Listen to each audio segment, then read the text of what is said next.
Hello and welcome back to the Fundraising Bright Spots podcast. This is episode 115. My name's Rob Woods and this is the show for anyone who works in fundraising and who wants some ideas and maybe a dose of inspiration to help you raise more money and really enjoy your job.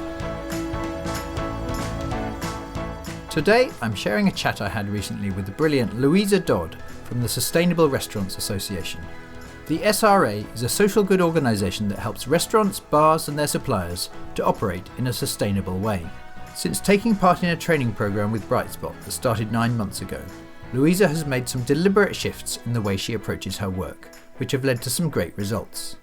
In this wide-ranging chat, we talk about some of these strategies, including the power of getting super clear on who your ideal partners or supporters are, adding genuine value to those supporters, being outcome focused, and storytelling.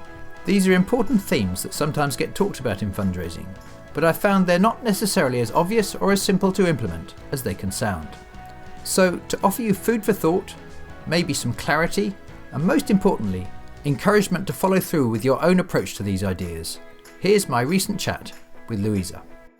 Louisa Dodd, how are you? Good, thank you. How are you doing, Rob? I'm very well. Thank you ever so much. And thank you. I know you're super busy at this time of year, so thank you for making time for this chat. In terms of context, we had a really interesting chat a week or two ago about some of the things you've been doing in the last few months, because you went on one of our Brightspot training programs for fundraisers, and you mentioned to me that it's helped you in various ways. And I thought our listeners could find some of those things really quite useful to know about. Just before we get into it, though, what's your role and what's the name of your organisation? Yeah, Louisa, I'm from the Sustainable Restaurant Association. I'm a senior project manager.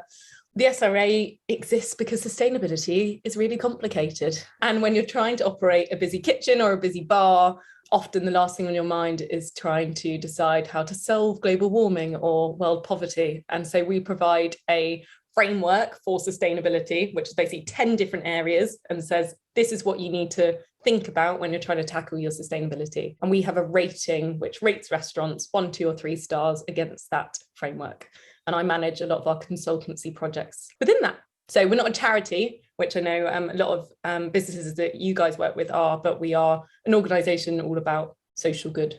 Yeah, that makes sense. And I've long been a fan of your work, not least because my friend and colleague Ben has done some various work with the SRA. In fact, the last time he and I met up in London, we enjoyed making a point of going to one of the restaurants near King's Cross that is sustainable and has become more sustainable because of working with the SRA. So for various reasons, I love what you do. In terms of this story, I think you ended up on this fundraising program that we run thanks to a charitable trust. Do you want to just tell the brief version of how you ended up on this course? Yeah, definitely. So I did Brightspot about 9 months ago. And it was provided by the Mark Leonard Trust. So Mark is one of the founders of the SRA and is a big supporter of what we do. Our managing director had done the course maybe 2 years ago. And I remember her sort of bounding into the office because it was in person at the time, coming back to them and being like, I love fundraising, I love storytelling, all these things. And I was kind of like, what are you on about? And so I'm still a bit of a sponge to these kind of trainings because I'm quite new in my career, and she put me on the course this year. So yeah, it was thanks to Mark, but Julian, our MD, was a big fan of doing this a few years ago as well. Great. And well done, by the way, for not only going on those sessions, but also finding the energy to come back and try and put some of these ideas into practice. And I'm not sure we've got time to talk about this range of different ideas you've had. I think one of them, though, was being ever more focused and thoughtful about doing more of the things that work and working more with the type of restaurant or the type of supplier, the type of client, the type of partner where you can make the biggest difference and they're most likely to be able to do the most things with you. And it reminded me of one of the concepts that Ben and I work with. I think our listeners probably have heard of this thing, this concept of the 80-20 principle. And if you've not heard of it, then what Richard Koch, who wrote this book about it, suggests is he's talking about the Pareto law. So I think he's an Italian economist many years ago, more than 100 years ago, noticed that in all kinds of areas of life, effort and reward is not evenly distributed. Life is wonky. And at its simplest, for instance, if you go into a room, 20% of the carpet is likely to get walked on 80% of the time. Probably most of our listeners wear less than 20% of their wardrobe more than 80% of the time.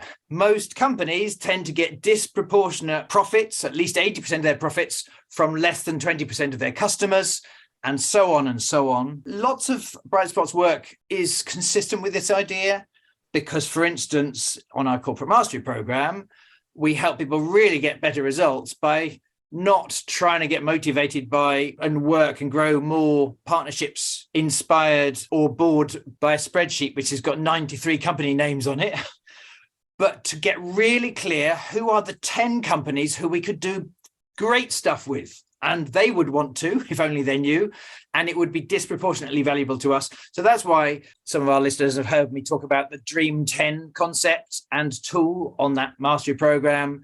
You could apply a similar thing to major donor fundraising. Relatively few of any charity's donors can make a disproportionate effect compared to the other 80% of those major donors, and so on it goes. Now, 20 years ago, people mentioned this Pareto law to me, but if I'm really honest, I never really did too much with it. But when reading Richard Koch's book of the same name, The 80-20 Principle, he challenged me to not just accept that life is wonky, but to be really curious and thoughtful about where it's wonky. What are the activities that disproportionately will raise more money? Who are the clients or partners or donors who, if only we added more value to them or created much better engagement for them, they could give way more and enjoy doing so. So that's some of what I mean when I talk about 80-20 principle. And I think you've done lots of things in the last 6 months, but one of them that struck a chord with me was some proactive effort you've done with some of your suppliers. Do you want to say the gist of what you've done? Yeah. I guess when I started Bright Spot, selling and pitching was becoming an increasingly new part of my role. So it kind of married up at a really nice time where I was needing the skills to work out, how do you get in front of the right people? A lot of my work now is about understanding what kind of content gap is there, i.e., do our restaurants need some more information on carbon or on cocktails being more sustainable, which I'll come on to, and then working out how do we get the right people in the room to create really meaningful content, but also fund that content, fund my time to do the research and fund the promotion that's needed to make sure it gets in the right hands. So I've done a lot of work in the drinks industry over the past few years, and I realized that I had quite a lot of knowledge on things like sustainable cocktails, but it's all very well and good having it in my head. But the more we can kind of shout about it and make it more public sourced information, the better, because that's kind of what the SRA believes in. And so we created this idea of having a series called Behind the Back Bar, which was a 3-part webinar series exploring 3 different concepts of your bar being more sustainable, circularity, selecting sustainable suppliers, that kind of thing. It then occurred to me, I sort of remembered the idea of the dream list. And so I worked out what alcohol brands are within our network and which of them do I believe have genuine sustainability credentials.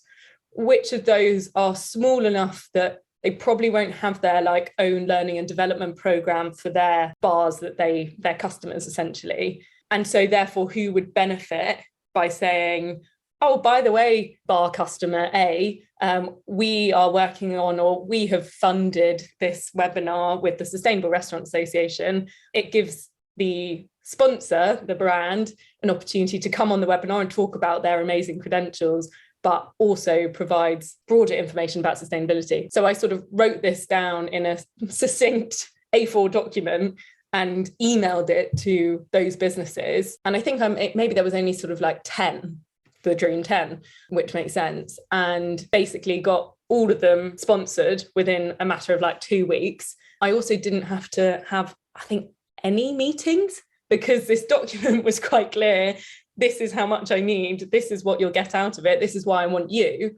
And the series went really well. We had 70 people listen in to the series, which was also great because it meant that sponsors could send it out to their customers and their customers turned up and came.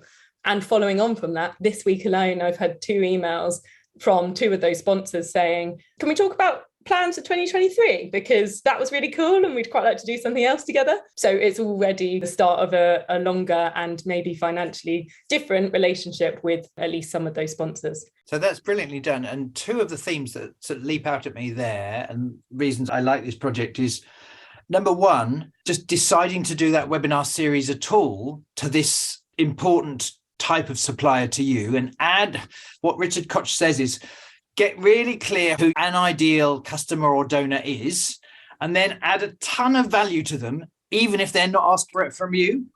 And I think life would have gone on had you not created this webinar series. But you've wanted to engage and add genuine value to those suppliers because you realize how important they are for your mission, and you've come up with a webinar series. And it's not a trick to basically try and manipulate or sell. It's just genuinely valuable content that's useful to them and that they can invite their network to. So point 1, those that do best in fundraising prioritize, but they also decide to add as much value as they possibly can. The ones that add the most value, inevitably, those kind of donors or supporters or clients will be drawn to engage, and then you start a conversation, and in due course, those other results flow in terms of money or partnerships or gifts. And then the other thing is, in order to get them sponsored, you've absolutely done this prioritizing of getting clear on who your dream 10 would be, and you've designed something that genuinely sees their point of view and what's in it for them. And how brilliant to get all that efficiently confirmed and the sponsorship value done, even without needing to have the conversations. Yeah, and I think it's, for us as an organisation, was a good proof of concept. So it means going into next year, we can have more confidence that we have the expertise on a lot of these different things. And there are a lot of brilliant businesses out there that would like to be positioned presenting those expertise. And so I think going into next year, it's a concept that we'll be doing a lot more. For me, it's kind of shown myself that it does work. And this week, I'm having a think about who we should approach to sponsor the British Street Food Awards, for example, which is a partnership we have. And so I was talking to Ben the other day, and he was really helping me work out, okay, what are the suppliers in the street food industry that would maybe like to be positioned supporting a sustainability initiative? Which of those are already a bit sustainability minded? And it helped us come to a conclusion of a few different people that I should reach out to. So yeah, if you're listening to this and you're interested in funding the British Street Food Awards, let me know. But yeah, it's a really useful concept, and I think has just given me the confidence that you don't need to approach everyone, but you can go in a lot more targeted and say, kind of, I want to work with you. I genuinely want to work with you because I think we would have a good partnership, and here's the reasons why. Great. And one of the things you mentioned was the clarity you now have whenever you're planning any kind of conversation or meeting with your partners or supporters. You're pretty experienced, and I bet you were always quite good at this, but you said you've got sharper in knowing what success looks like by the end of any of these interactions. Yeah, definitely. There was some kind of tool or training we did through Brightspot that made me clearer on what do you want to come out of this. So that 1-pager, for example, that I was making for the potential sponsors for that bar series, is that document making really clear what I actually want people to do after reading that? And similarly, as you say, in meetings, I've got a meeting after this, and to prepare for it before coming onto this, I've popped into a document, what's the aim for myself of that meeting? It's not a sales meeting, but what's the output? So what will actually make me happy to sort of think I've done what I need to do in that? Or yesterday, for example, I was meeting with a large restaurant group. I've been doing a big project with them on their food waste. And we've kind of created this strategy together. And I caught my client the other week saying she was still feeling quite overwhelmed that there's going to be a lot for her to do once I've kind of brushed my hands of it. And so that didn't settle very well with me. So I was like, look, I'll come in to the office next week, which was yesterday, and let's make sure that you don't feel like that. So we had this session to talk through basically with her who is going to be responsible for delivering each of these different actions. And I was conscious of my time and left the final 5 minutes to say, okay, we now have this checklist of the different things that people need to do, but what do we actually have to do to make sure those people know about that, or that checklist leaves this meeting.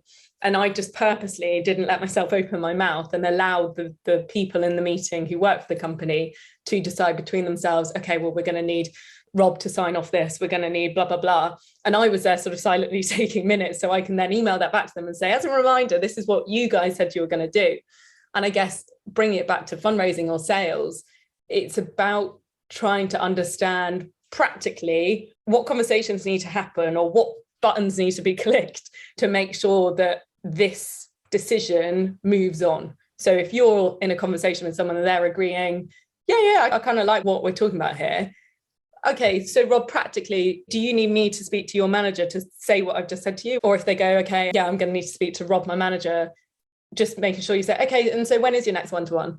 So helping them work through in their head practically what is going to be needed to actually move to that next step. It's the same with, I do a lot of training and workshops. And I now, again, this is only from doing the Bright Spot training, I put a kind of passive aggressive picture of Greta Thunberg at the end of most of my slides. One of her saying sort of like, Planet B, the world needs you kind of thing. And I now always finish those workshops by saying, what is the one thing that you are going to do this afternoon or tomorrow? And I make everyone say it, because again, something that I learned through Bright Spot is that the more you say or you write down the action that in theory you said you're going to do, you're a lot more likely to actually do it. And so, for example, did a workshop on Monday and did this at the end. I was like, look, we got 2 minutes, but really quickly, I want to spin around the room. What are you going to do today? Great. What are you going to do today? And it will mean that they are more likely to do it. I did the same thing actually 2 weeks ago with the guys that I met up with yesterday.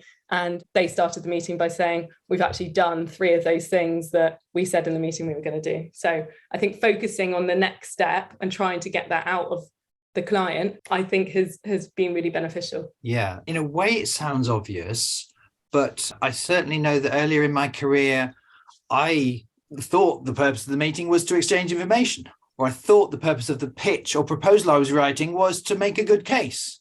Whereas now I'm much savvier. What is this proposal? If it goes brilliantly, what will happen after the person reads it? Oh, well, they will email me back and request a conversation, or they will put us through to the next stage. Getting super clear before you start writing the proposal, designing the pitch, or going into the meeting, as obvious as this sounds, getting super clear what success looks like, being outcome focused in that way, makes an enormous difference to what you choose to spend writing about, pitching about, or talking about. Because at its simplest, if we're not careful, we could write a proposal as if the proposal in and of itself would cause that donor to decide to give the £500,000, and that's the outcome, Rob. Whereas in practice, almost always a meeting or a pitch or a proposal is just one more step in the ongoing process. So as clear as you can get, what's the next step?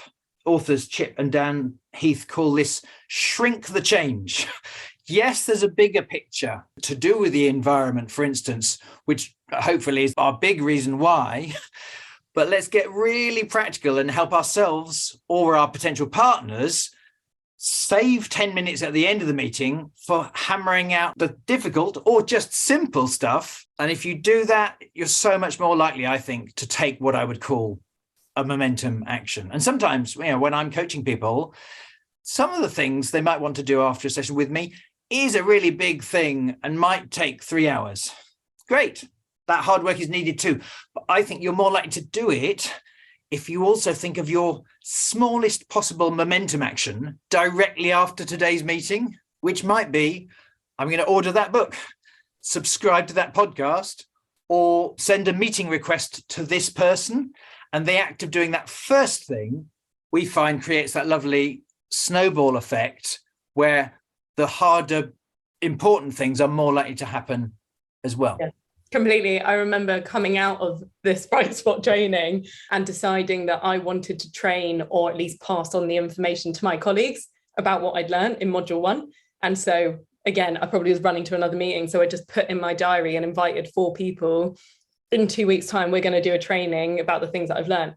I obviously didn't have time to write that training there and then, but I did have time to set up the meeting invite. And then I would realize that I would have to, a few days before, spend an hour pulling together my thoughts and actually doing that work. But yeah, what is the action that you can actually do there and then is so far working very well. Yeah, that's brilliant. And again, to go back to the other theme, Richard Koch, who wrote the book, The 80-20 Principle, would say, that activity you decided to do, that was very shrewd, because that's a powerful 20% activity. It's a disproportionately powerful thing to do, because if you spend half an hour with 3 or 4 team members talking through the concept of storytelling or 80-20 or whatever it is, there's few other things you could possibly do that day that are going to make a bigger difference to your charity's productivity and so on.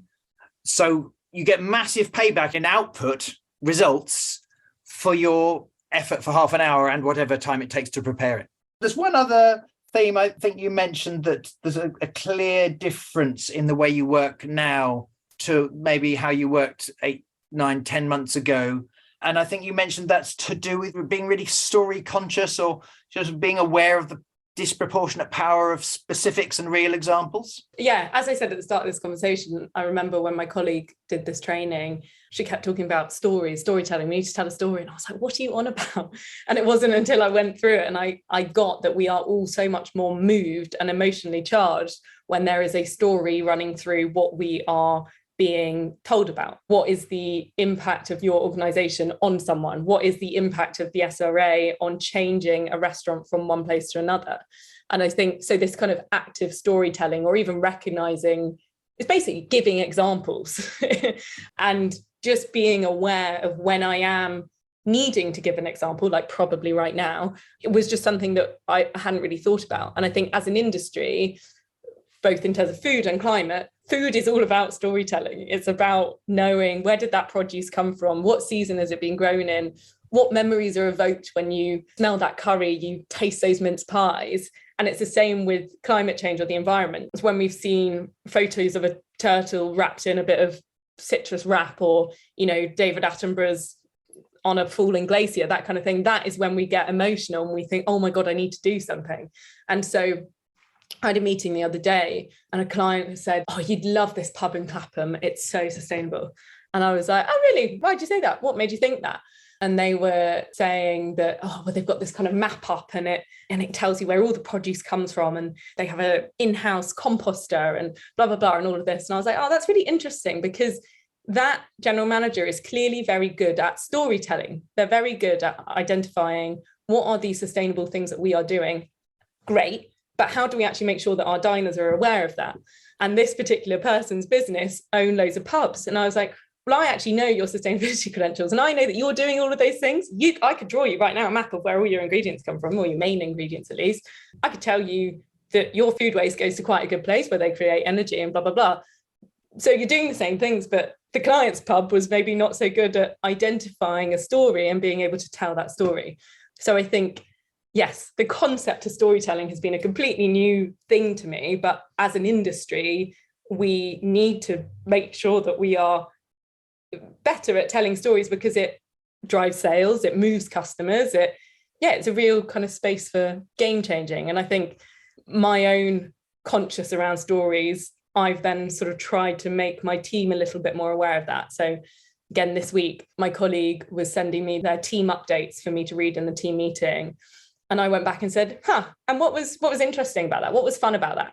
He'd been to see like a fast food restaurant's kitchen, and he was like, I'd been to see a fast food restaurant's kitchen, insert name. And I was like, well, what's actually interesting? What are the stories there? And then he was like, and I could see his ... then going for quite a while. And then he came back by saying, it's actually quite interesting. They buy in all of their burgers shrink wrapped. So actually there's no food waste. And he started telling me these essentially stories. So it meant then when I was to convey his updates to the team, they didn't really care that he's been to the restaurant. They care about the stories of the encounters he's had there. Who were the general managers that he met? How was he moved by them? Or another colleague this week told us a story on our sort of Teams chat about something she'd read in a restaurant's rating. And I just replied and said, I love that story. Tell us more stories. And so just trying to sort of be more conscious of them, identify them, and encourage people to think more about what is the fun and interesting thing? What's the evocative thing about what you're trying to actually say here? I guess another example of seeing this in action is we've actually changed a lot of our proposal templates to try and tell a story. Ideally, you want to just read the titles of a proposal. We often do ours in a PowerPoint so that it can be presented. You should just be able to read the titles, and that should flow through to explain what you're trying to explain. If you ignore the bullet points, are you saying, we want to work with you because of blah? Next slide. You will help us do blah, so tell that story, that beginning, middle, and end just through those titles. And so I changed this kind of structure based on things that I'd learned through Brightspot. And I had a really last minute meeting with the MD of a street food company. And I remember I really needed lunch, and I was like, I don't have time to do this whole proposal. And I was like, sod it. Quickly grabbed my lunch and was making this proposal, just trying to tell this story. And basically threw a PowerPoint by saying, this is why I want to work with you. Next slide. This is what I think we'll bring to you. This is the issues I think this will address, blah, blah, blah. And I just kind of bashed it out and made it really colourful and just entered the call and spoke it through with him. And he was like, this is great. Can you send this to me right now? And the next week I went in to the business and met with all of their food team and had a really great in-person meeting to define what we were actually going to do together. So yeah, I think actually trying to tell a story through your proposals without having to read the finer detail, because let's be honest, we don't all do it anyway, has been a really big change for me. Really well done. And if you were to put your finger on what they were like before and what this more telling the narrative, what has shifted? What would they have been like before more? I think I was trying to tell the how and not the what. Yeah. So I was being very technical and saying, this is exactly how I'm going to do it. Here's my exact timelines. They're paying me to do it. They didn't care. They didn't care exactly how I'm going to get there. They care about the output. They care about the what. So I think trying to put yourself in their shoes and try to ask yourself, what does that client actually want to see, rather than having to give them the exact details. You can write your project plan. You can make sure you've got all your calculations. But then why don't you just put that in another document and not give it to the client? They'll know if you've got your stuff together or not. So yeah, I think maybe historically, probably still do it quite a lot from time to time, I was giving too much of the how and not enough of the what. What are we actually going to do together? What are we actually going to produce together? What will be the output? Right. So at its simplest, helping them connect to a certain problem that they need solving and giving them reassurance and certainty that working with you, or at least meeting you for the next stage, will solve it, rather than all of the how, as you're saying. Brilliant, Louisa. Thank you so much for explaining the detail of that shift. I'm conscious of time. Just sometimes listeners want to follow up and maybe reach out to our guests. If people wanted to do that, or they wanted to tag you when they're sharing this, are you on LinkedIn or Twitter? How would people get in touch? Yeah, I'm on LinkedIn. So Louisa Dodd is my name, from the Sustainable Restaurant Association. You can follow the Sustainable Restaurant Association on Instagram. We're at Food Made Good, which is the name of our rating and our framework. If you're a restaurant, come on board and get rated. I'll tell you lots of stories about how that's been very impactful. But yeah, it's been a pleasure to talk to you, Rob. Thank you so much. And genuinely, thank you for all the help. At one point, I came off one of the Brightspot trainings and I wrote just a list of 30 things that I'd done that week that I'd learned from being a good sponge and going on this training. So honestly, it's been quite a game changer. So yeah, thank you. Well, thank you for sharing that, Louisa, and many congratulations. It's one thing to go on a course, it's a whole nother to find the energy and the mojo to actually get busy and put those things into practice. So really well done on all the progress you've been making. Thank you for making time to share some of those examples with our listeners, and I look forward to catching up with you very soon. Bye. I hope you found our discussion helpful. You can find a full transcript and a short summary of the episode, which also includes a link to the SRA's website, in the podcast section of our website, which is brightspotfundraising.co.uk. And if you've not already subscribed to the Fundraising Brightspots show, please do that now, so that you don't miss out on any of the other episodes we've got coming up. And this will immediately get you access to many more helpful episodes on a broad range of fundraising topics in our back catalogue.